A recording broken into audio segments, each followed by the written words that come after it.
നമസ്കാരം, മലയാളി വാർത്തയിലേക്ക് സ്വാഗതം. ചിന്നക്കനാലിനെ വിറപ്പിച്ച അരിക്കൊമ്പൻ എന്ന കൊലകൊമ്പൻ ജീവിച്ചിരിപ്പുണ്ടോ എന്നിൽ ഉറപ്പൊന്നുമില്ല. തമിഴ്നാട് വനവകുപ്പ് കാട് കടത്തിയ കൊമ്പനെ കുറിച്ച് ഏറെ മാസങ്ങളായി വിവരമില്ല. അരിക്കൊമ്പന്റെ കോളർ ചിപ്പ് പ്രവർത്തിക്കുന്നുണ്ടോ എന്നതിൽ പോലും വ്യക്തതയില്ല. ചിന്നക്കനാലിൽ നിന്ന് പിടികൂടിയപ്പോഴും പിന്നീട് കമ്പം നഗരത്തിൽ ഭീതി വിതച്ചപ്പോഴും അരിക്കൊമ്പന് നൽകിയ അമിത ഡോസ് മയക്കുവെടി ആനയുടെ ആയുസ് തന്നെ ഇല്ലാതാക്കിയെന്ന് വാർത്തകൾ പുറത്തു വരുന്നു. ചിന്നക്കനാലിനെ വിറപ്പിച്ച അരിക്കൊമ്പൻ എന്ന ഒറ്റയാനെ കാട് കടത്തിയിട്ട് 3 വർഷം കഴിഞ്ഞു. തമിഴ്നാട്ടിലെ തിരുനെൽവേലി കോതയാർ വനമേഖലയിലേക്ക് കടത്തിയ അരിക്കൊമ്പൻ കാടിനുള്ളിൽ ചെരിഞ്ഞിട്ടുണ്ടെങ്കിൽ അക്കാര്യം എന്തുകൊണ്ട് പുറത്തുവിടുന്നില്ല എന്നതിലും മറുപടിയില്ല. 2023 ഏപ്രിൽ 29 ചിന്നക്കനാൽ സിമന്റ് പാലത്ത് നിന്ന് മയക്കുവെടി വെച്ച് പിടികൂടിയ അരിക്കൊമ്പനെ കുമളിക്ക് സമീപം പെരിയാർ കടുവാ സങ്കേതത്തിലേക്ക് മാറ്റിയത്.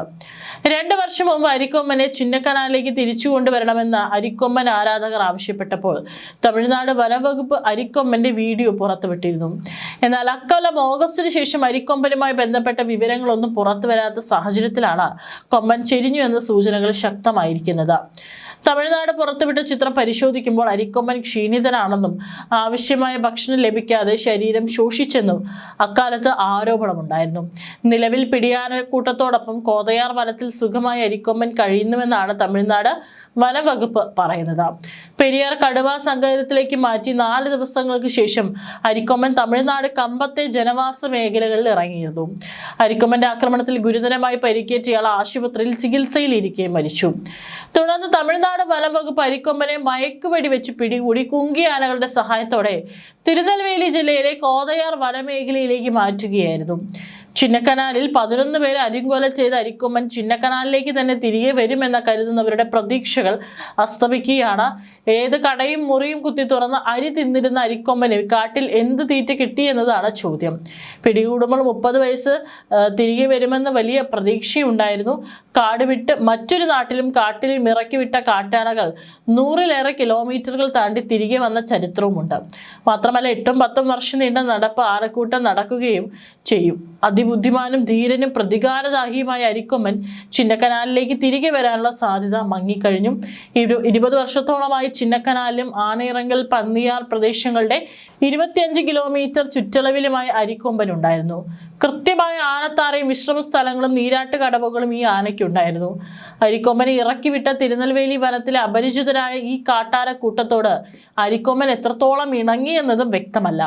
അരിക്കൊമ്പൻ ഈ ആനകളുമായി ഏറ്റുമുട്ടി പരിക്കേറ്റ് ചെരിഞ്ഞു എന്നാണ് കരുതുന്നത്. അരിക്കൊമ്പനെ പെരിയാർ ടൈഗർ റിസർവ് വനമേഖലയിൽ തുറന്നുവിട്ട ശേഷം ഓരോ മണിക്കൂർ ഇടവിട്ട് സാറ്റലൈറ്റ് കോളറിൽ നിന്ന് സിഗ്നൽ കിട്ടിക്കൊണ്ടിരുന്നതാണ്. എന്നാൽ കുറെ കാലമായി സിഗ്നൽ ലഭിക്കുന്നില്ല. വനവകുപ്പ് വാച്ചർമാരെ നിരീക്ഷണത്തിന് നിയോഗിച്ചിട്ടുണ്ടെങ്കിലും അരിക്കൊമ്പൻ എവിടെയെന്ന് അവർക്കും കണ്ടെത്താൻ കഴിഞ്ഞിട്ടില്ല.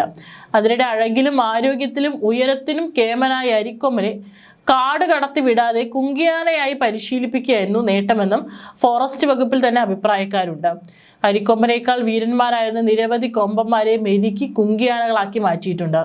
മുത്തങ്ങിൽ കുങ്കിയാന പരിശീലന കേന്ദ്രം ഉണ്ടായിരിക്കെ എന്തുകൊണ്ട് അരിക്കൊമ്പനെ അവിടെ എത്തിച്ച് മര്യാദക്കാരനാക്കി മാറ്റിക്കൂടായിരുന്നു എന്നതാണ് ചോദ്യം. കേരളത്തിലെ എല്ലാ ജില്ലകളിലും കാട്ടാനകൾ മനുഷ്യർക്ക് ഭീഷണിയായിരിക്കെ കാട്ടാനകളെ അടിച്ചും ഇടിച്ചും ചവിട്ടും തുരത്താൻ പ്രാപ്തരായ വലിയൊരു സംഘം കുങ്കിയാനകളെ എന്തുകൊണ്ട് പരിശീലിപ്പിച്ചുകൂടാ എന്നതാണ് പ്രസക്തമായ ചോദ്യം.